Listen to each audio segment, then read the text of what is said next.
halkan ayaan imaanayaa. Marka ha iloobin inaan 3 taarget leenahay. Midka koowaad waa topic marka la dhisaa waxyaabaha laga fiiriyo formulationkiisa ama waxyaaba inuu yeesho ay tahay 1 2 3 inaan ka jawaabi doono. waxaan ka jawaabi doonaa sourceska laga helo topic markay raadinayso qaabab badan ayaan arki doonaa. Thesis guidance ama buugga markii la qorayo waxyaabaha structure-ka mataqaana meelaha laga fiiriyo insha Allah taala. intaas ayaan mataqaana hore u gali doonaa. 3 dhextaala markay yeelan doona insha Allah maadaama 3 kiis aan ka hadlay. Okay, marka koobaad halkan waxaan ka arkaynaa inay jiraan wax la yiraahdo waxa aan galayaa ogaada waa topic doorashada markii la joogo xagga formulationka meeqa ama maxaa laga fiiriyaa oo inuu yeesho ay tahay markii la dhisayo topic. Waxaa muhiim ah topic-gaagu inuu yeesho labada variable ee muhiimka oo kala ah IV iyo DV oo marba magacyo kale yeelan kara sometimes. Okay? IV iyo DV inuu topic-gaagu yeesho waa muhiim ama wax la yiraahdo cause iyo cause iyo effect. waa maxay macnaheedu marka topic markaa dhisayso mostly waliba topic-yada oo applied ka ah research ka ah waxa weeyaan in topic-gaaga aad u hesho wax la yiraahdo variable kala ah saameeye iyo la saameeyay. horta marka hore variable muxuu yahay waxyaaba qofku inuu fahmo loo baahan yahay ayaa ah variable waxaa loo yaqaanaa waa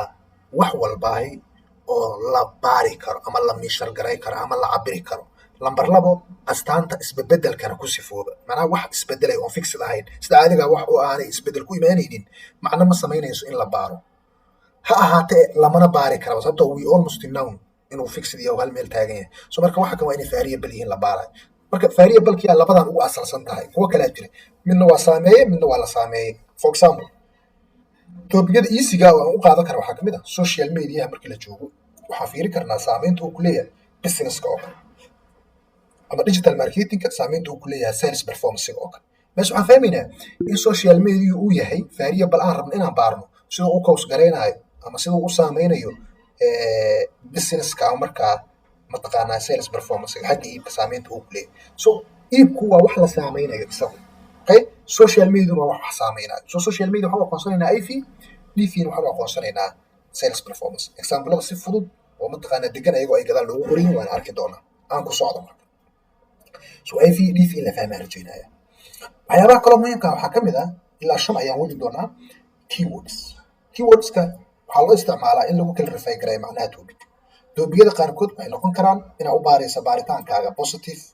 ahaan ama negative ahaan ama kaliya isbarbardhig ahaan. haddii aad positive ahaan u baarayo topic-gaaga ama study-gaaga waxaa isticmaali doontaa keywords-ka kale ah the role,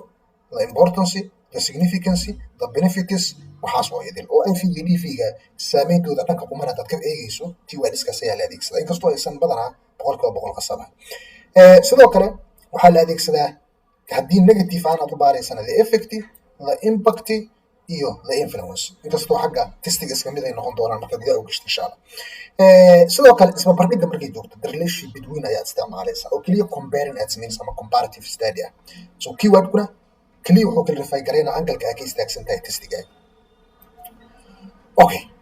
waxaa jira sidoo kale wax la yiraahdo prepositions. Prepositions waxa weeye meelayaal ayaa loo yaqaanaa. waa meelayaal. meelayaashu waa maxay? meelayaashu waxa weeyaan of iyo on iyo an iyo in iyo ad iyo among iyo towards iyo wax lamida oo dhan. English markaan joogno ayaan aad u isticmaali jirnay erayada la yiraahdo meelayaasha. meelayaasha marka waxa weeyaan maadaama waxa dhisay statement yihiin in aad isku connect karayso. So baahida marka aad qabtay isticmaal inkastoo qaar baan arki doonaa meelo aad u habboon yihiin insha Allah marka gudaha u soo gishid.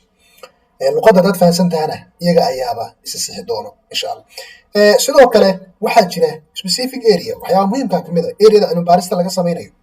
waxay noqon kartaa inaad baaritaankaada ka sameynay magaalada Muqdisho guud ahaan inaad Jowhar ama magaalo kale oo gaar ah ka sameynay waxay noqon kartaa inaad jaamacad gaar ah ka sameynay waxay noqon kartaa inaad company gaar ah ka sameynayso whatever. So waa study-gan halka aad ka sameynayso waaba haddii cilmi baaristan ay tahay apply. Okay, so halka waxaan iskula fahanay inay jiraan 5 element. 1 waa IV, 2 waa DV waa labada ugu asalsan. waxaa ku xigay keywords,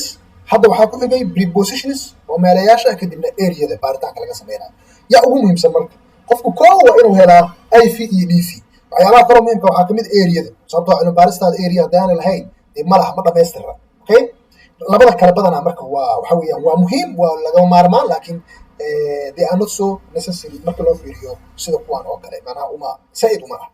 so waa inaad kow IV heshaa iyo DV kadibna specific area kadibna kuwa kale waa ku darsoomaya haddaba yaa sii muhiima IV-ga DV-ga asal sii ah yaa sii asalsan labadooda DV-ga sii asalsan DV-ga waa maxay waa problemka sida caadiga waa DV-ga okay markaan leekaba soo qabo business sales performance markaan example ku soo qaadanay the sales performance waxa laga yaabaa markaan rabo inaan baaro social media saameynta uu ku leeyahay mataqaana wax la yiraahdo sales performance-ga macnaheedu waxaan ku fiirinayaa dhibaato jirta waa sales performance-ga xun maybe waxaan rabaa marka inaan ku tijaabiyo ama ku eego war haddii social media la sameeyo sidee bay u saameynaysaa arrintani sales performance-ga so waxaad dareemaysaa sales performance wax badanaa saameeya marka asagu asal waa marka waxyaabaha saameeya mid kamid ah marka la eegi kartaa digital marketing ha noqoto wax kaloo negative ku ah hadday rabto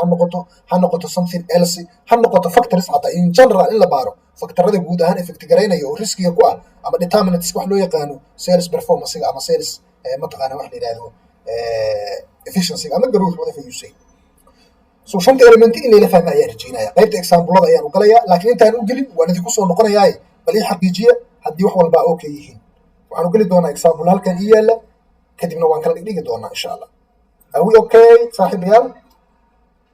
are we okay waa hal fariintu waa hal aan u baahannahay haddii aad maqlaysaan screen-ku okay tahay wax walba already yihiin good masha allah waxaan dareemayaa in ay la socotaan wax dhibaato aanay jirin taas waa mid aan ku faraxsannahay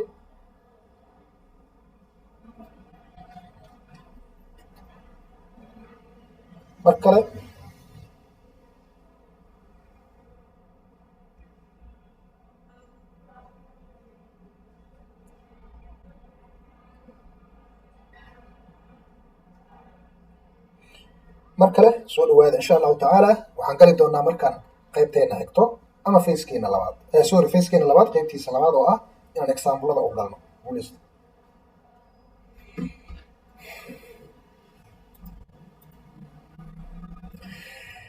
okay shaashadina si caadi u arkayna waa rajaynayaa ama waxaan u isticmaalaa inaan noo weyneeyo dhimala okay halkan markay imaado marka topic ayaa halkan inoo yaala topica wuxuu leeyahay shanta element inaan kasoo saarnaan rabnaaya kadib ayaan wax dhisi karnaa markaan kuwa dhisan aan fahmi karayno waxa weeyaan roolka ayaan rabnaa inaan baarno motivationka ama dhiirigelintu ay ku leedahay employee productivity waxaan rabnaa inaan baarno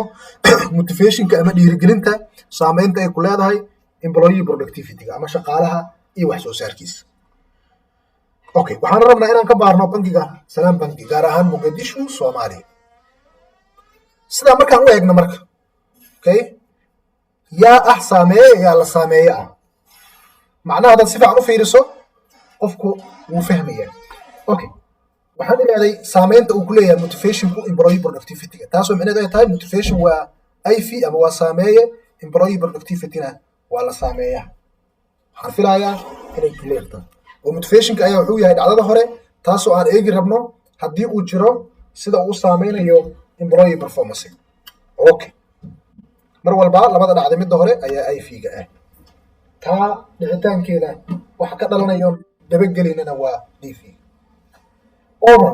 topica marka IV DV laga soo tago qodobka saddexaad wuxuu ahaa keywordkeenu muxuu yahay waa the role inaan baarno amaan eegayno roolka uu ku leeyahay okay that's the keyword prepositionskeena waxaa ka mid ah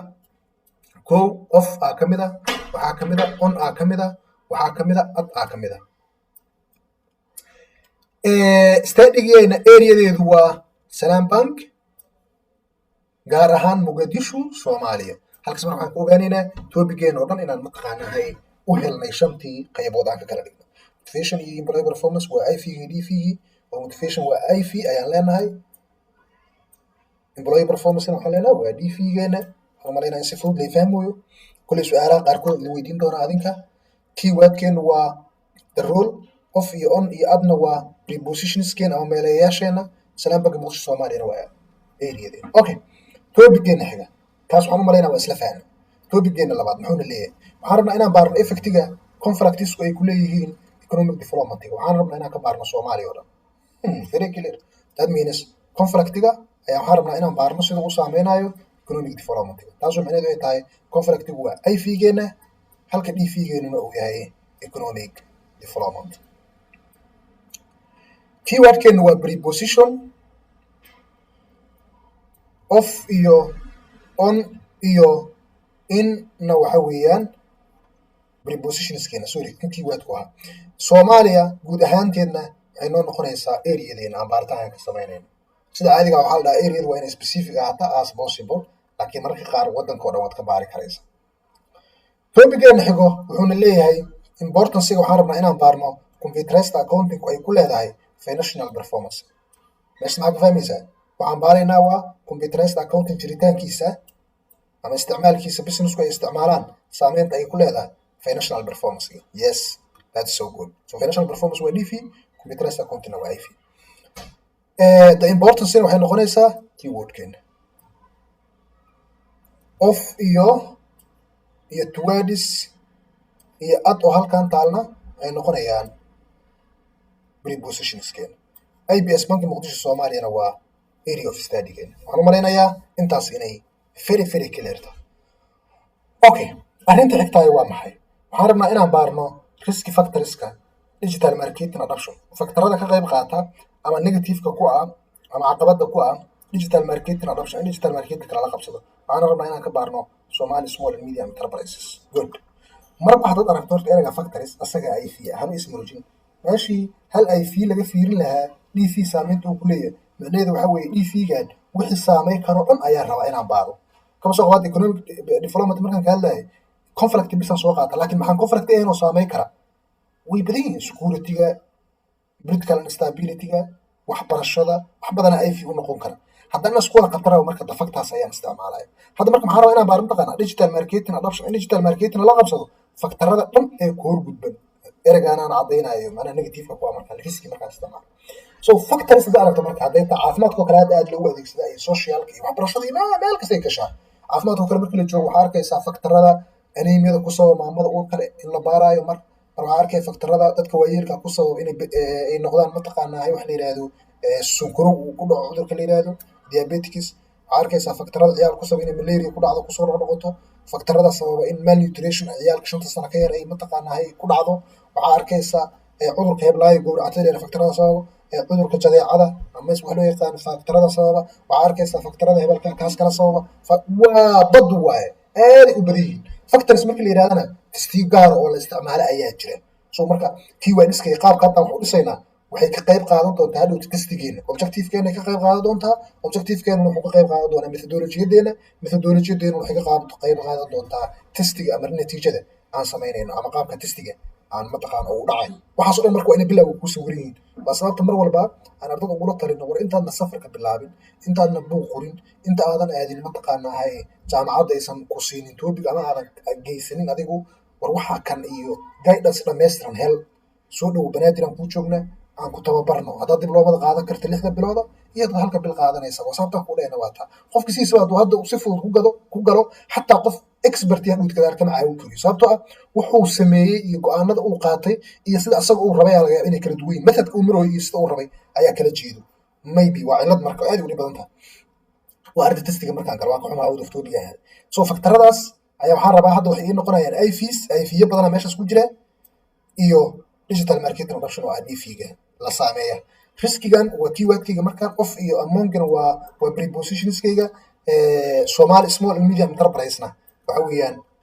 SMEs ayaa loo yaqaanaa businessada yararka ee dhexdhexaadka. sida caadiga topiga markii la qoraa in la soo gaagaabiyo waa laga fiican yahay, laakiin hadda waa meesha waa iga qoran tahay. sorry. okay, intaas waxaan u malaynaa in la fahmo. example-ada ayaan markaan adinka idin diri doonaa like 1 minute ayaa waxaan sameynaynaa inaan su'aal idin weydiiyo kadibna aad soo qortaan. okay, bal ila fiiriya ii xaqiijiyo horta inaan ismaqlayno inta aanan u gudbin maxaa la yidhahdaa su-aasha. hal hala soo qor haddii aad i maqlaysaan saaxiibayaal. hal waa shidaalka aan ku shaqaynayno. ismaqlaynaa? maxamed cumar sharafaad leedahay almost halal wuu soo qoray ninkaas. farxaan wuu soo qoray sharafaad leedihi dhammaantiin. qaar ha ay soo qoreen guuleysta dhammaantiin. okay, aan hore u galno. bushra ayada waxa weeye waaxid waaxid ay soo qortay it's okay. Okay. topican aan rabaa marka adinka inaan idin weydiiyo. topican shanta element igu soo kala saara. haye you have 2 minutes. haye samayn kartaa? ha wahuba waad samayn kartaa. aan hore ugu sii socdo. su-aashayda labaadaan galayaa marka. su-aasha labaad waxay ka hadlaysaa common sources of research topic. sourceska laga helo topic markii la rabo in la doorto. wow, meelaha laga raadiyo. hadda waxaan isla fahnay in 5 elementi ay tahay inaad ka fiiriso markaa topic ay dhisayso. AV, keyword, prepositions iyo area. hadda marka intee laga raadiyaa topic markaa raadinay 5 elementi markaa hesho macnaheedu isaga yaac maaha. waxaa jirta inaad fahamto ama raadiso source wax ku caawinaya. sida caadigan cilmi baarista la iskama sameeyo. kama soo qabo marka koowaad wuxuu ku leeyahay literature review ina aado waa ina wax badan akhriso, study hore la qoray akhriso, kadibna halkaas aad ka soo raadiso cilmi baarisyada jiro ina inta summary ku soo sameyso aad haylaad garaysa gaababka, kadibna aad raadsato mataqaana wax la yiraahdo unanswered questions. halkaasna aad topic ay ka qaadato. sida caadiga cilmi baaris marka la sameynayo waxaa muhiim ah waxa kan inay laba gaab wax la yiraahdo leeyihiin. gaabna waxa la gaab issue, midna waxa weeyaan gaab research ah. gaab issue waxa dhibaato jirta ay yihiin oo community haysata, si aad markaa contribution uga sameyso ama baaritaan u sameyso. arrinta labaad ee gaabka labaadna sida caadiga waxa weeye waa research ahaan inaan baaritaankan cidi hortaa aysan baarin. hadday baaritaan aad u hesho wax ka dhiman oo gaabka sii dhex sameyso. meelaha kale laga heli karo waxaa kamid ah government agencies, dowladda wasaaradaheeda, wakaaladaheeda. dowladda mataqaana wasaaradaheedu midba wax bay ka hadashaa. mid kastaa filliga ay ka hadasho waxa weeya waxaa la rabaa inay soo muujiso baaritaana ka sameyso wixii ka dhimanna oo trendy ah oo in laga qora ay tahay markaas ay u arkayaan maadaama ayagu mar walba ay inooga dhow yihiin inay soo bandhigaan ay leeyihiin meel mataqaana ay kusoo bandhigaan termiskooda ama ay leeyihiin meel oo announcement ama website-kooda ka tirsan oo markaa qofka uu tago fiiri karo maxaa in la baaro ay tahay according to this. kama soo qabo climate change ka hadla wasaaradda ka tirsan ama environment, mid waxay ka tirsantaa dhalinyarada ay ka hadashaa sportiga, mid waxay ka hadashaa financiga. dhammaantood problemyo iyo arrimaha ku gadaaman waa inay markaa soo bandhigaan si inta ay ugu baari karaan marka laga tago ay dadka kale u baaraan. taasina waxay keeni kartaa in wax loo baahan yahay in laga hadla ay tahay, dowladdana muhiim u ah aad ka qayb qaadato, contribution aad sameyso. significancy waxyaabaha laga fiiriya kamid taha markaad samaynayso. study-gaaga waa inay leedahay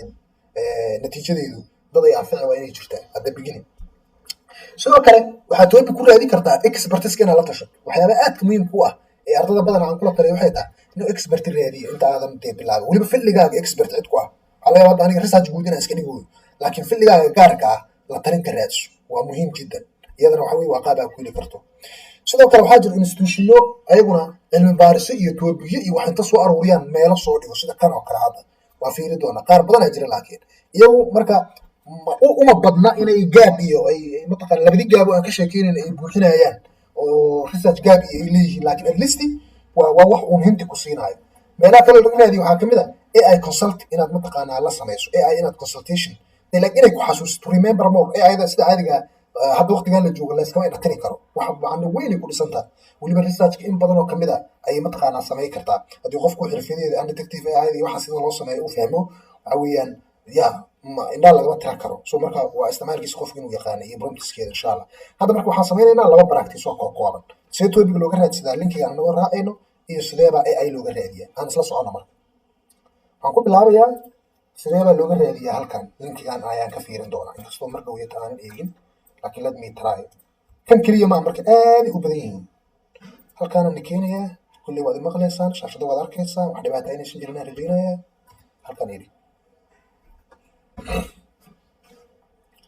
okay. qaabkan waxu sharaxaa iyo sida u boobsiinaya waxaan u maleynayaa tiimka seminaardeen hore ka qayb geli jiray way iska yara fahmi karaan. cidii culays gaar commentiga kusoo qorta dareemayso. muuqaalka youtube-na waa soo dhigi doonaa insha allah wax lagu celiso. halkan markaan fiirino waxaa noo yaala website-ka markaan soo galno ay project master arkaysaa department categories accounting keligeed 3696 topic ayay ka hayaan. qaarkood xataa toobiyada qaarkood ayagoo qoranay meesha kuu tusaayaan waa kaa iibinaya. laakiin adiga inaad iibiso waxaa sii gasho dee uselessnimadaas lama rabo, laakiin at least inaad dee idea-da ka qaadato oo kadib aad waxaada raadsato. so accounting bis haddaan galo toobiyo badanaa ka arka accounting oo education ah, adult education, waxay oo dhan halkaani toobiyo gruubyo macnaha categories filliga aad taa faculty-gaaga ka raadi. any faculty marketing ayaa arkaysaa. kama soo qabadan marketing ku dhuftoo kale clues ka dhexaysiinaa saaran website-ka. markaa click siiya marka marketing inta waxaan ka arkaa toobiyadii aad daadsan markaysaa impactiga remote waagu ay ku leedahay organizational culture marka mar walba toobiyada waxaa laga yaabaa inay areada aysan lahayn ama inaad saxato ay tahay areada toobigaan oo kale arka impactiga remote waagu oo ku leeyahay organizational culture remote waagu waa AF-ga organizational culture-na waa DF-ga impactiguna waxaa weeyaan waa keywordkii prepositions dhan u dhammaystiran kaliya waxaa ku dhiman ab inaad tiraahdo salaam bank ama hurmuud ama kolba xayaad aad ka baaraya markaas oo loojiga aad qaadid halkan waxaa arkaysaa measuring the return on investment ROI saameynta ay ku leedahay social media marketing efforts macnaha in qofku investment uu sameeyo uu return-keedii uu cabiro variable-ka ah saameynta ay ku leedahay effortska social media marketing yes waa insights in aad loo eego so toobiyada intay wada safan yihiin filliga aad tahayba ka raadi haddii jaamacadaad aan hore looga qorin waad ka qaadan kartaa wax weliba xataa kan waxaan inta isku siina haddaad toobik ku anfaca ka hesho kilig markaa siisa maarad wuxuu ku geynayaa ilaa chapter 1 oo kale inkastuu iibso iyo wax ku dhahayo 1 ilaa chapter 5 waa u qoran yahay mujeda laakiin asoo waadaa degsan kartaa waa laakiin xoogaa lacagay ku weydiinaya waa qoran Nigeriana waxa weeyaan halkaas intaasoo neera dhibay ku leeyihiin laakiin markaa fiiriso waxaa arkaya background-kiiyo wax badan ka qoran yihiin inkastoo qaabkaan aysan saxayn oo citation iyo adeeg loo baahan yahay laakiin qofka hadduu sirta fahmo problemkii arkaysa halkan ku qoran inkastoo problemka uusan ahayn your own topic Nigeria dina baan ka hadlahay hadii topic ayaa laga rabaa marka laakiin waxaan fiiri sidee waxaa la yidhi mugta ninaan aan wax soo diyaarin qish xataa ma samayn karin that means qofaan asagu buuggii si fiican u aqoonin kan waxba uma taraayo sida loo qoraya dadna adu caadi usoo baranin that means kan wuxuu caawi karaa qofkii dee filimku u dhisan yahay oo kaartadii fahansan ayaa gedisan kara okay topicaas marka arrintaas waa muhiim linkigana waa haysatiin kulley waa idiin soo diraa dadna haysana dadka kartaana gacanta ku qori kartaa si AI loola tashtaa ayana AI-da aad iisi u tahay laakiin waa in wax ku xasuusi keliya gaab iyo waxaas muhiim uma wax dhan ay heli kartay kuu sheegeen adaa lagaa rabaa marka inay waxaan gaab yihiin in la baaro inay tahay jaacada inay ku ogasho adu angaladii iyo wixii laga fikiraa iyo dee bini aadam noolaa tahay AI haddaba raacin halka marka waxaan samaynayaa waxaan leeyahay ChatGPT sorry ChatGPT intuu iga kacsan yahay halkan waa igama furno hadduu ku iibsanya iyo hadduusan ku iibsanya labada waa isticmaali kartaa u maleyma xilli xaadirkan qof aan isticmaalin inuu jiro oon fahmaynin hadda warmase fayfa la marwaya halkaan aan imaanaya marka waxaan ku qorayaa research topics ma ku dheeraanaysid war tiro badan ma la rabo kadib in aad faculty waxaa rabtaa u sheegaysaa kama soo qabo waxaa leedahay social media iiga waran topic iiga qor social media any field aad tahay ama any field oo interest garaynayso ayaa u sheegaysaa kadib asaga wax kuu generate garaynaya number of topics laakiin waa ku xasuusinaya oo keliya ogow ma aha macnaheedu inuu sideeda sax ku yahay maxaa arkaysaa fiiri impactiga social media uu ku leeyahay youth behavior and mental health laba variable DF uu leeyahay mid kamid ah la qaado ka soo tag waxaa arkaysaa social media role waa the role of social media ayadoo la yiri in shaping political perception tan Soomaaliya hadii la yiraahdo social media saameynta ay ku leedahay political instability hadda maalmaha wax muqdisho ka socdo kale markii la joogo waa in aad loo eega sidoo kale waxaa dhan waa toobigyo waliba marba angal ka tusaya fiiri waa almost waa 6 qaybood oo tiir 4 toobig ay tahay 30 ama 36 toobig waa san kugu sheegay 36 4 waa aan soo show okay so ayadana waa ka way ku caawin kartaa kalowsiga soo dheh aan ku sii socdo sheekadayda waxaan malaynayaa halkan waxaa ka sii soconayo sorry intaana filligii kala gelin arrin muhiima waan ismaqlaynaa kulley waa maxay thesis iyo dissertation erayada muhiimka qofka inuu yaqaano wey waa buugga laga rabo qofka raba inuu qalin jabiyo si uu ugu qalin jabiyo buuggaas findingskiisa uu kusoo bandhigaya research uu sameeyey haddii uu academic degree ka qalin jabinayo ayaa la yidhaha thesis ama dissertation waa isku magac ama project ama fifa whatever you say haddaba batch ama master ama PhD mar walba qalin jabinayso waxaa laga rabaa thesisku muxuu ka kooban yahay marka wuxuu ka kooban yahay 5 chapter sida caadiga qaarkood 6 ka dhigaan laakiin ayaga la kala qaadaya maxay yihiin waxaa laga rabaa kow qayb la yiraahdo introduction waxaa laga filayaa literature waxaa laga filayaa methodology oo chapter 3 waxaa laga filayaa findings ama data presentation analysis and interpretation wax la isku yiraahdo sidoo kale waxaa laga filayaa conclusion recommendation ama discussion of findings iyo qaybahaas kale 5 chapter marka waa kuwaana maxaa la jiray 5 chapter marka mid walba muhiimadiisa gaarka u leeyahay haddaan si kooban uga hadlo introduction waxaa loo yaqaana waa qalfoofta dhan ee research waxaa ku qori background marka laga soo tago problemkaaga yaa qori waa cilmi baaristan loo samaynayaa dhibka jira muxuu yahay waxaa qori objectiveskaagii waxaa qori research questionskaagii haddii hypothesis jiraan objective waxaa qoraysaa conceptual frameworkgaagii wax badanaa qori ilaa 9 qodob laga qoraa badanaa ama 10 kadib literature waa hadda ka hor day wixii hortaa laga qoray inaad soo bandhigto citation badanaa lagu sameeyaa literature okay waa xigasho internetka loo doona methodology waxa weeyaan adigu hadda cilmi baaris aad sameyn rabto sidee u sameyn rabtaa marka hore waxay ahayd structure aad sheegtay bas markii dambena hortaa wixii laga qoraa sheegtay adiga hadda waxbaa qaban rabtaa noo sheeg see u qaban rabtaa methodkee raaci rabtaa wadiiqadee mari rabtaa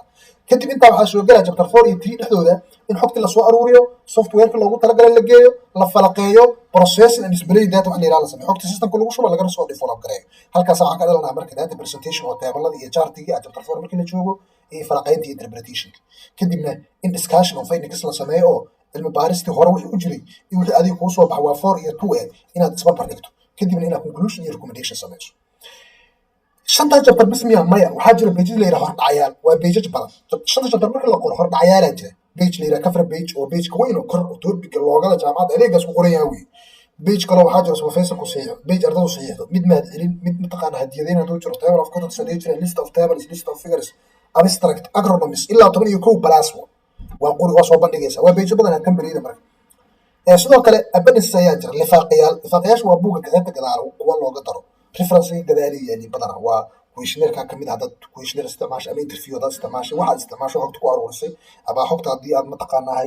econometric iyo wax noocaas aad samaynaysa ee aad kasoo qaadato World Bank iyo xogta meesha kasoo qaadatay resource-kii meesha soo dhigaysaa waxaa soo dhigaysaa mataqaanahay budgetkii qarashaadkii kaa baxay waxaa soo dhigaysaa introductory letterkii waraaqadii aad company-ga ku tagtay IRB aad isticmaashay waxaad soo bandhigaysaa mataqaanaa implementation time frame ama waqtiga aad shaqada ku qabatay wixii oo dhan map aad isticmaashay dhammaantood waa soo bandhigaysaa abanasis marka waxaa loo yaqaanaa waa wax walba oo intaa cilmi baarista wada ku caawiya laakiin aan buugga ka tirsanayn lifaaqyaala la yidhahdaa so thesisku intaasoo jabta ka koobay waxaa jira marka wax kaloo la yidhahdo proposalku waa maxay proposalku wuxuu outline gareeyaa approach istaraatiijiyadda ama technique ay tahay in la raaco markii la fulinayo cilmi baarista taas waxaan ka fahmaynaa saddex jabtaroo hore weeye sida caadiga saddex jabtaroo hore marka waa hore maxaa u jiray iyo ani see wax u qaban rabaa iyo methodolojiyadii cilmi baarista how are you going to conduct research wey researchka say u fuli rabtaa so marka waxa weeye waa shanta jabtar saddexda hore wey proposal iyo thesis maxay ku kala duwan ama dissertation wax la yiraahdo proposalka waxa weeye saddex jabtar halka kan uu yahay saddexdii oo laba loo geeyay shan isku noqonay sidoo kale proposalka future lagu qoraa maadaama uu qorshe yahay will al isticmaalaa iyo inaa waxa qabartid sayil rabto kaaga dhiro bla bla bla you are going to yes halkaana past tense al isticmaal wixii oo dhan waa qabat waxyaaba qaladka waxaa kamid ah adoo buug inta meesha soo dhameeyay waxaan qaban rabaa dad kale ka war maalinta ugu dambayso war soo qabaa lagu soo dhigi doona waa irka lagu fiiri doona sida caadiga proposalka waxaa la qoraa before going to the field intaana fieldiga la aadin ama goobta maxaa ka wada halka cilmi baaris laga sameeyay area study of area sidoo kale kan waxaa la sameeyaa waa shanta jabtare buugga dhan markii la dhameeyo so waxaan u malaynayaa sheekadaasi inay very clear tahay waxaan halkaa kaga gudbayaa shaqadiidii labaad waxaan hore usoo sameynay topic 5 ka kooban yahay markii labaad waxaan kasoo hadalnay inuu ka samaysan yahay waxa la yiraahdo maxaa la yiraahdaa common sourceska meelaha laga raadiyo hadda waxaan u geli doonaa guidances mis maqlaynaa saaxiibayaal codkayga screenka wax walba okay mihi ma lay fahmooyaa haddii aan boobsiinayo saddex la soo taabto insha allah maxaa dhacay haddaan boobsiinayo saddex la soo qaato saddex waa dheeraad koow waa idin maqlaa weeye waan aragnaa weeye shaashada labo kuma hayna waa saddexna waxay u dhigantaa waa boobsiinaysaa tartiibi hadiftaan tuulo iyo tulumiya mise tuulo dad badan saddex soo qoraya laakiin waan ka xumahay inaan boobsiina mase hal qof igu celcelinayo laba qof oo arkaa hadda isla jaabir dhibka iga dhaafiya ha ii camirin أحمد بريسي فرحان أوكي بس عادي ويا تيم قهر ده تيم قهر وأوجي جبنت أنا مركب عقاه أوكي أنا روح في الصعدة مركب ترتيبنا غير قديم هو أنا ذكرها لك النهاية تكل كليب كود دوبيا يا وريكورد جرينو يا يوتيوب سوق جلس لحد ما سو مركب شغلة يان لو كلا كذا بودو حال الرضيان كان الوقت بتاع ده واحد هذا يقف فهمتي مقال كان هذا في دعوة كل هران بنادر ساسا صوري جاية لينك أنت إذا صوري دونا حركة دعوة أنت نتك سوق جلس بساعدك حاجة دوت إن شاء الله تعالى صاحبada mar dambe ka daawan doona youtube-kana waan salaamaya insha allahu tacaala waxaan rabaa marka saaxiibayaal wax yar qadar yar inaan halkaan imaado waxaan rabaa inaan overview idinkaga sameeyo niman yahow anagu banaadir research ana la yidhahdaa mararka qaar mugta waxa weeyaan waxaan rabaa inaan idiin sheego dadka waxaa laga inay groupkas ka soo galeen banaadir research ayaana la dhahaa xarun waxaan nahay cilmi baarista xogta statisticska data analysis-ka cilmi baarisida guud ahaan samaysa waxaan leenahay platformkan laa badi ilaahay platform xaadiritaanka badan ay galaasla xaadiritaanka dadka muqdisho ku jooga way yaqaan KBB aan ku naalnaa galaasyo waxaan bixinaa xaadiritaana oo bilbilow buugga lagu barto sida loo qoro dhammaystiran ardaygu buuggiisa qorayo ku dhammaynayo muddo bila lala xisaabtamayo safar dhammaystiran sidoo kale diblooma waxaan bixinaa 6 bilood oo 9 kooras ugu qaadana okay haddaba waxaan leenahay platformkan laambad liiraa platformkan laambad waxaa ku jira koorsooyin xad dhaaf aad u badan haddaan marka wax idinka tuso calaya dad qaar may aad u xiiseeyaan weliba waxaan idinkuu sii bishaaraynayaa sanad guuradiina afraad ee laambad ayaa soo dhow marka laambad liiraa October insha Allah marka pagekeena Facebook insha Allah waa Facebook tag laambad raadi haddii aad danaynayso inaad discounyo iyo adeeg hesho insha Allah laga sii faa'iidaysto halka markaan imaano waxaan arkaynaa hadda kooraskan oo kale ayadaan target garaynaa koorsooyin badan meeshan yaala waxaad arkaysaa hadda research markaan doontay statisticska 6 kooras 9 kooras wey 6 bilood ay socdaan waxaad ku baran kartaa diblomadan oo kale xaadiritaan waa ku baran kartaa dad maqsad joogto e-learn waa ku baran kartaa oo iskaa kooras aa ugu furanaysa isugu xigaan inta lagu siiyo documentaa sidoo kale waxaad u baran kartaa hab mentorship oo hadda diiwaangelinteedu socoto 6 bilood hal mar la qabto habka mentorshipka marka waxa weeye in ardada ayagoo meel walbay joogaan in si weekly ah galaasyadii tartiib bilbil kooraskii loogu furo paymentkii tartiib u baxsadaan sidaas si lamidana week kasta hal habeensaan oo kale hadda aanu kulmayno life ugu kulano oo discussion la sameeyo oo saaxiibo dee hadda kama soo qabo galaas ugu dambeeyo kale almost 60 ardaya ku jirta 7 arday bis hadda reer muqdisho ka waa ka xumaa reer muqdisho ayaga badan waxaa laga inay xaadirtaan ay ku bartaan marka dad gobolada kala duwan joogo dad badanaa master dibadda u jiro oo dee jaamacaddii buuqoriskii waxay ku taagan yihiin badanaana ogaada af soomaaliga igu soo orod maa markaad tira waxaabaan ku barana aad tiraahdo oo luqadaadii hooyo ah si kastoo luqadda u taqaanid marka qof kale ajnabiga kuu dhigaayo waxaa laga yaaba inaa ku yeelan jaha wareerto ama youtube iyo aad sababto waxaan organized waa okay so taas waa researchka waxaa arkaysaa inta waxaa yaala businesska maadooyinka businesska haddaad fiiriso reer business aad ay u fahmayaan maadooyinka cajiibka communication skillska leadership iyo report writing maadooyinkan week la soo dhaafan soo xaraynaba ay cusub yihiin office skills 2 bilood ay hadda ku jirtaa halkan waxaa arkaysaa human resource principles of management waxaa arkaysaa sidee business cusub loo bilaabo ama entrepreneurship waxaa arkaysaa academic writing mid walbaana ay profession ay bixinayaan halkan waxaan ka arkaynaa computer skills ciddi doonayso word iyo window iyo excel iyo powerpoint iyo adeegaas waxaa halkan ka arkaysaa teamka accounting shaqadoodu waa tan quickbook desktop quickbook online sage 50 dagis raali noqdaya construction maadooyinka haddii aad civil iyo baratide aad danaynayso inaad construction noqoto waa koorsooyin cusub fahmaysa ayagana aad uga faa'iidaysan kartaa data analyze waxay kamid yihiin koorsooyinka aad computersiga waa xilligan ilaa 6 koorsaa ka diyaar hadday tahay excel hadday tahay power bi hadday tahay tableau hadday tahay sql hadday tahay mataqaanahay r maasha allah waad ka faa'iidaysan kartaa qaybaha data collection dad xog aruurin iyo waxaa shaqadaada ODK capital books for mobile data collection waa arkaysaa google form heli karaysaa oo xog lagu aruuriyo laguna maareeyo data science and machine learning iyadana waa course kale professional ah haddii aad tahay qof dad IT ah markaa in general data analysis wax badan ka bar graphic design dad xiiseynayso halkan ay diyaar kugu yihiin waxaa halkan ka arkaysaa languageska dad English doonayso halkan ayuu diyaar kugu yahay luqadda Englishka iyadoo leefala kala duwan leh oo si hagaagsan oo degan aad u baran karto manual accounting waa arki kartaa iyadana halkan ay taalaa number of courses oo professional halkan waxaa ka arkaysaa project management dad xiiseynayso iyagana ahia halkan ay ku yaaliin iyadoo theory-gii basic ka bilaabanayso course iyadoo proposaladii projectiga iyo reportadii NGOska la qorayo iyadoo budgetkii iyo la schedule garaynayo schedule-kii la monitor garaynayo iyo iyadoo software la adeegsanayo oo project la manage garaynayo waxaa halkan ka arkaysaa marka haddaan sii gudbo statistical computer master class waa soo aragnay web design oo kala arkaysa haddii aad xiiseynay isagana wordpress iyo e-commerce website see loo dhisaa iyo website-ka hadda aan ku jirnay e-learning-ka see loo dhisaa iyo waxaas oo dhan halkaana keenaysa soo dhawaada marka intaas waxaan uga gudbayaa iska day qadar yar waxay siinaan dhihi karnaa so intaa kasoo gudub marka laambad markii ay imaato kasoo tagno barasho wanaagsan inaan ugu barataan aan ugu talagal waxaa jiri doono linki aan idiin soo dirayo by the way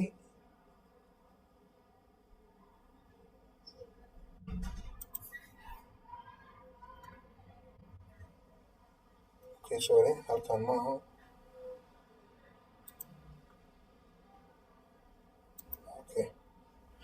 linkigan saaxiibayaal ciddii doonaysa waxaa jiro diiwaangelin waxaa socoto 2 program ciddii doonay buuqoris ee muqdisho joogtaa facebooka galaas 4 bisha October bilaabana jiro wiiga soo socda wiiga kale soo dhawaad 4 saac galaas bixi doona iyo 8 saac labadaas galaas baxda sida caadiga bil kasta galaas lehna hadda diyaar in hada way lix kasta iyo mid kale oo dibloma kan 6 bilood hal mar la helaa saaxiibayaal waa opportunity muqdisho ama juubin iyadoo xaadirtaan diblomada waa bixinaa laakiin hadda diiwaangelinteedu ma socoto October soo waxay bilaaban doontaa January 2026 galaas ayuu bilaabay hadda galaasyadii hore ee July socdo July iyo January bisan galaasyada qabanaa xaadiritaanka mentorshipkan waxaan qabanaa sidaas oo kale 2 bilood isweydaara ayagana so ciddii doonayso qaabkan e-learningka sagaalka course inay ku barato oo barato researchka, barato statisticska, barato data collection, data analyze, reportada sida loo qoro, hadday tahay buugga, hadday tahay article la qoro, hadday tahay article la publish gareyna, xogtaada halkan kusoo buuxi, innaga kula soo xiriiri doono sabtida insha allahu tacaala. ciddii doonayso marka oo muqdisho aan joogin oo buug qorista doonayso, yaysan waqti iska dhumin, si toosa kooraska ma arkaysaa oo la yidhaahdo halkan haddaan fiirino sore maxaa ku dhigan halkan haddaad fiiriso si toosa waxaad uga furan kartaa platformka kooraska research methodology by practice tan wey level 2 markaysaa ayaa si toos uga furan karta almost 900 arday u furan tahay 14 saacadood ee soconayso 3 muuqaal waaye oo viewgeeda halkaasaa ka daawan kartaa. halkan waxaa ka arkay hadda casharka aan qaadanayno topicsee loo dhisaa, elementiyadii aan sharaxaya, exampleadii aan sharaxaa, thesis proposal, hadda intaa idin sharaxa wey markay kadib quiz kalaa lagu leeyahay, kadib waxaa geli assignment, kadib waxaa arkay chapter 1 isla sidaana asna loo bixiya xaadiritaan markay tahay. xaadiritanka marka isla xisaabtankiisa aad u badan isaga waa bilaabana uu dhammaana buugga dhammaystirna qori maalin walba waa soo daabixaynaysa. chapter 1 la qoraa oo dhammaystiran asagana halkaana ka arkay, chapter 2 la qoraa, 3 la qorayo, other contentska hadday tahay reference questionnaire la develop garaynaa, lifaaqayaashii iyo hordhacayaashii, hadday tahay data collectionkii, SPSS-kii xogta kushubitaankiisa, chapter 4 oo asna halkan yaala, chapter 5 kadibna other contents of research group thesis buugga dhammaystiran ilaa difaacashadii defending days haddaba lagaga sheekeynaa maalintaas iyo waxa dhacaa iyo waa lagu sii sawiraya. marka waa course aad professional ah. ciddii marka aan muqdisho joogin oo xaadiritaankaas aan awoodin halkan imaam aad dukaantida ee $30 joogtaay rukumo insha allah ka faa'iidaysi wacan. hadda discount gaar ma jiro, waad furan kartaa $30 ku furan kartaa insha allah. marka qaar way dhacdaa in some months hadda sidaa sanad guurada oo kale waa laga yaabaa in discount heshaan. marka let us be friends on facebookgeena mataqaanahay maxaa la yidhahdaa lambad waa idin soo diri doonaa facebookga banaadirna asna let us be friends on that. so ugu dambeyntii keliya ha iswareerin, haddii xiise ay jirto xogta waa lagu dhammaystiri doonaa, dhib ma lahan. justi xogta soo buuxi, foomkaaga soo buuxi, magacaaga si sax u soo qor, nambarkaaga whatsappka si sax u soo qor, foomka kusoo xaray halkaanaan idin dhigayaa insha allahu tacaala. marka qof walba xiisaynayo su-aalaha dambe waa looga jawaabaa, laakiin yani jaaniska kaa buuxsameynaya inaad xogtaada reebto. intaasaan kaga gudbayaa, waxaan u gelaa sectionka ugu dambeeya. waan ismaqalnaa soo maa hal halaa laga soo qoro يعني lagu mashquulayaa buuxinta hadhowtaa buuxinaysiiya what's going on.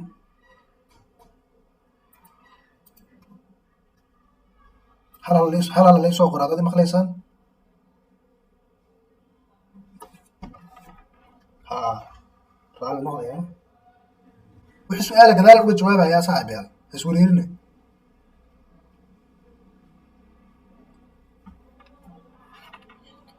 xayisiinta bis uu leeyahay ninkaas waa iskiin baraynaa anaga xayisiin maaha nambaro ceelmiya.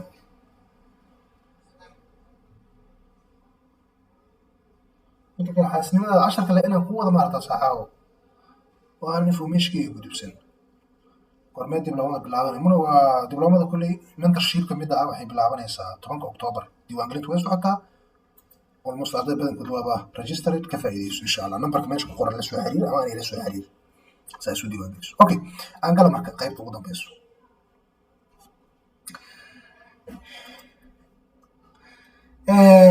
thesis markii la qorayo guidanceska ayaan ka hadlaynaa. so hadda waxaan soo dhaafnay formulationkii wax la yidhaha common sourceska ilaha laga helo. markii topic markii thesis la qorayo structureka la rabo in la sameeyo intaan la gaarin waxaan marka hore ka hadlaa chapter 1 maxaa looga hadlaa, contextkan tirada badanaa looga hadlaa. هذا الهدف كي يقوم معه structure كان سواء كان chapter 2 structure كان لوجه هذا أو آخر صدوته chapter 3 ممكن القراءة كتب كان القراءة reference شغال أي حكته كده وعاء chapter 4 أصلا كتب كانوا ليه chapter 5 إنه كتب كانوا ليه. هذا ما كحرة مهمة إن هذا إن السماء كرنو structure كبوك ممكن القراءة كو حصوفره واد كده وحياة مهم كقف إنه برتقيتها وحويا إنه الصحة هيدين والنظر هيدين وان وحلا جرب شغله هيدين تو وحلا جرب تري هيدين نقول حياتها مركب بوق اللي قريه يقول لي هاي الرجس سوري سكون هون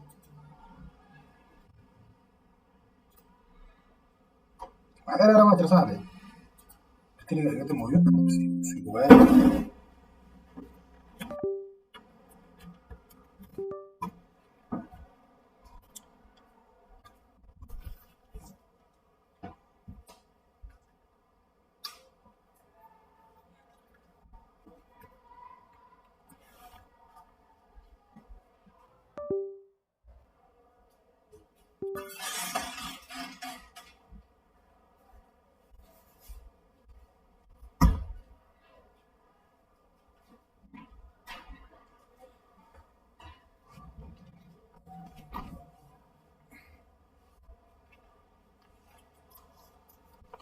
okay waa ismaqalnaan filayaa waa jaajarka ayaan gashanayay inuu marxo okay good kulli waan ismaqalnaa haddaan codkayga eego okay hidden 1 hidden 2 hidden 3 waxa weeye buugga markii la qoraa taytalada wixii ah ayaa hidden loo yaqaanaa haddii taytal koobaad oo meesha ugu weyn uu yahay sida chapterka magaciisa iyo hidden 1 wey wixii toos hoostaga waa hidden 2 wixii 2 sii hoostagana waa 3 normalka waxa weeye waa qoraal aanay hoostigin mataqaanaa aan asiga la hoos imaan laakiin hiddenada mid kamid ah hoostaga margin waa waraaqada A4 inta la saxayo so shuruudaha laga saxay intay ku qoran yihiin waa aqarsan kartaa hidden 1 waxaa la rabaa inuu balaag ahaado ama automatic bold inuu ahaado inuu 16 ahaado siskiisa Times New Roman inuu ahaado alignment use center ahaado uppercase uu ahaado capital letter ku qoraada laga wadaa double inuu ahaado hidden 2 maxaa laga rabaa intaas oo kale asna laga rabaa waxay kala duwan yihiin inta waa isaga mid bold waa isaga mid laakiin size ka 14 wey Times New Roman waa isaga mid alignment left wey kan kii hore center waa double kan waa kismi laakiin capital letter laga rabo hidden 2 3ga kii hadda u dambeeyay waxba gooniya ma dhaamo kaliya 12 ayuu noqdo size ka laga yareeyay intii hore normalka intaana laga dhigaya asaga maxaa u dheer balaag waa kasimiin 12 waa kasimiin kii u dambeeyay Times New Roman laakiin meesha justify way left meesha ay jirto len space ku hore dhan dabari ahayn 1.5 waraaqada markii la saxayo marginkeeda waxaa la rabaa leftiga in 1.5 laga dhigo oo bidix aad looga soo siiyo qoraalka inta kalena kor iyo hoos iyo midigtana laga dhigo 1 inch soo marka aan shaqadaas qabano si aan u qabto marka waxa iigu dhow waxaan qaadanayaa chapterada midka koobaad kan oo kale aan qaadanayaa kana koobi dhahanayaa waxaan tagi doonaa hal mar space qaldana ku jira waxaan geynayaa waadan noo geynayaa waad cusubaan noo dhisaa kadibna structure-kan hagaajinaya qofkan ogaada hadduu si fiican u fahmo structure-ka waxa kale wax oo waxa weeyaan iyagana muhiimadooda leh laakiin la gaari karo soo chapter 1 mid sameysana jira iska tuur mid cusubaan noo furaya shaashadeedina arkaysan rajaynaya waxaan noogu qoraa chapter 1 waa safarkii oo bilowday kaba soo qabo kadib gudahan u galaya markaan klik siiyo oo ii furmo halkan uu iimaado wax ugu horeeyo sameynaa waxay tahay contextka inta dhigan doona dhib male asagu laakiin waxa muhiimka waxa weeye kor meeshan kor markay oo steelka ah in aad saxatid waxyaabaha saxay maxaa weeye hidden 1 waa saxay waxa saxay hidden 2 waxa saxay hidden 3 waxa saxay normal intaas buu hagaajinaysaa intaas marka hagaajiso hal mar wiliga way ku saxnaanayaan hadhow buugaaga marka chapter 2 marka qori 3 marka qori mar dambe qurxin iyo xaq wajijiid iyo ma jirto asaas hagaajinaa waadku asagana firkiisa cilmiga ku jira waa in qofku fahmaa soo hidden 1 ka balanteenu maxay ahayd qaarkood waa saxan yihiin marka dad fiiriso hidden 1 oo kale right kliga ku dhahay modify ah dhahay shuruudiisa dhama soo saxay koow maxay ahayd balanta automatic in laga dhigo ani cadaan iyo naqay automatic sababtoo shaashada isticmaalaha madowga bold iyo halkan ka dhigay shardiga labaad shardiga 36 ka dhigay Times New Roman center ka dhigay intaas marka sameeyso maxaa dhiman laba shardi ah dhiman mid waa inaad point tagto si halkan capital letter ah uga dhigto all caps ah ka dhigto all caps jeeg markaan saaro capital way markaan ka qaadan small markay all capital laga rabaa hidden 1 sidoo kale paragraph tagay halkan waxa ka dhigay double taas waa ku wada sameeyay okay marka tira marka halkan waxa ku furan inaad dhigi kartid document kasta template kan ku diyaari taasoo micnaheedu ay tahay waad custom furo inuu shuruudahan u saxnaan doonto aan leeyahay marka iraado hidden 1 waa saxay laakiin inta wali ma dabaqin yaa u imaanaa taas hidden 2 aan furo asagana balanteenu maxay modify aan leeyahay kadib waxaan sameeynaa automatic inaan ka dhigo halkan bold 14 Times New Roman halkan waxaan ka dhigayaa left hidden 2 left laga rabaa justify ma kadib maxaa laga rabaa point uma baahni aniga hadda capital letter kama rabo small kiisa u deynaa paragraph kan aada double aan ka dhiga aan leeyahay inta ku cuslaato oo boobsiis u aragto hadda waa clip ka soo dhigaya hidden 3 balanta maxay ahayd right click modify aan leeyahay hidden 3 marka waxyaabo leeyahay waxa kamid ah koow in laga dhigo automatic bold ma laha waa leeyahay 12 laga rabaa halkan iska fiiri halkan waxa laga rabaa Times New Roman halkan waxa laga rabaa lefty halkan waxa laga rabaa line space ka 1.5 ma double way aan leeyahay kadibna always is saxan leh aan leeyahay hadii hidden 3 waa saxaya maxaa idin ma taqaana normal right click aan leeyahay modify aan leeyahay kadibna maxaan sameeynaa halkan automatic way ii tahay bold uma baahni 12 Times New Roman justify way ii tahay halkan aan galaa paragraph ka 1.5 aan ka dhigaya dheh halkan ay loobin inaad document template ka saarato tiraado hadda marka maxaa arkaynaa fiiri waxaan bilaabaa marka qoritaanki halkan aan imaanayaa sare waxaan qorayaa wax la yiraahdo chapter 1 oo magacii chapter-ka ah halkan waxaan qorayaa introduction hadda marka labadan kore sida caadiga waa hidden 1 waa dooranayaa hidden 1 aan doorayaa hidden 1 away hidden 1 aan click siina hadda maxaa arkay fiiri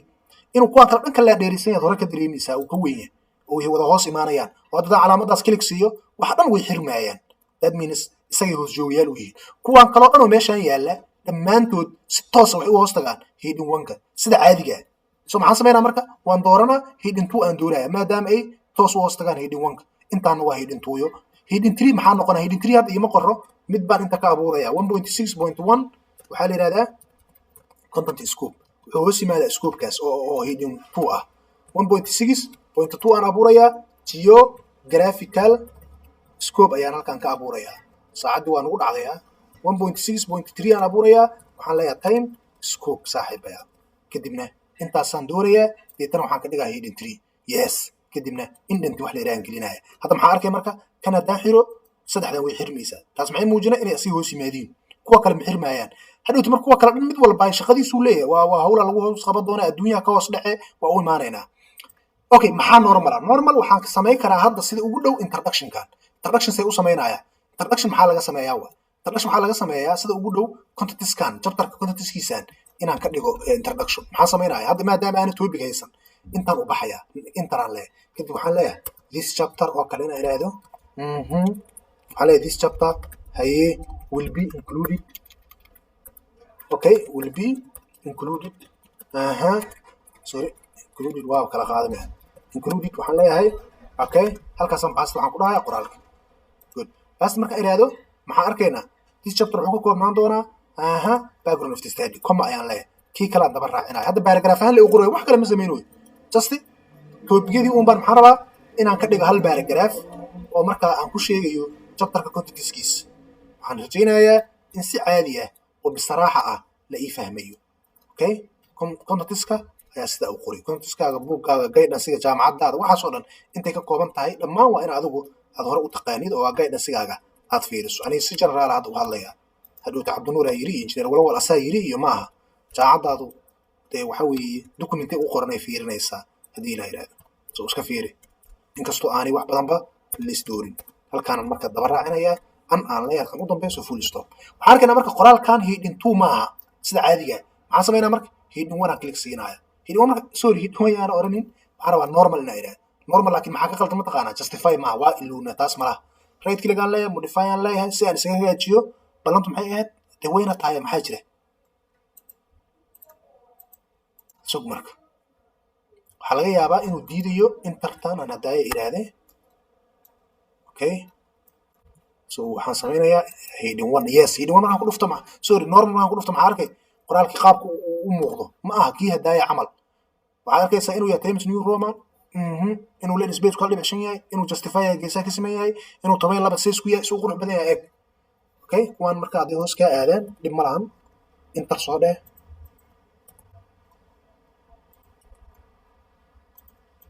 si leenka hore ay kugu imaadaan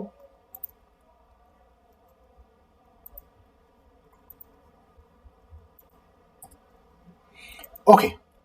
haddaba marka intaas markaan sameeyo maxaa ii dhiman waxaa ii dhiman inaan sameeyo merging hal shaqa bisaa dhiman merging see loo sameeyaa layoutaa tage merging saa tage kadibna waxaa samaynaya custom merging ayaa ku dhufanaysaa ballanteenu maxay ahayd in bidixda laga dhiga 1.5 bidixda waa tanaa lefti taasa waxaan samaynayaa inaan 1.5 geeyo sorry taas waa ku qaldoomay kana waxaan geynayaa 1.5 oo ah inaan qoraalka dhankan aad uga soo sijiyo okay marka iraa fiir maxaa dhacaa marka halka waxaa dhacayso in space ka badan dhanka kale ay inta soo galayso